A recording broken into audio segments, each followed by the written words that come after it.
Is your Mobile Legends not working on mobile network on iPhone? Don't worry.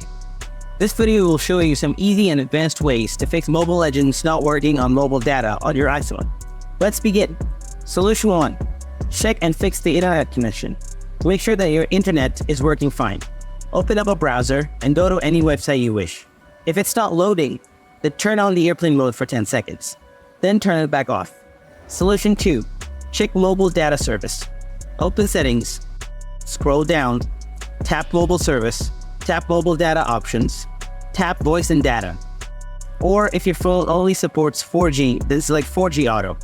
Go back, tap data mode, select standard, go back twice, tap network select, turn on the automatic, go back again, and tap mobile data network.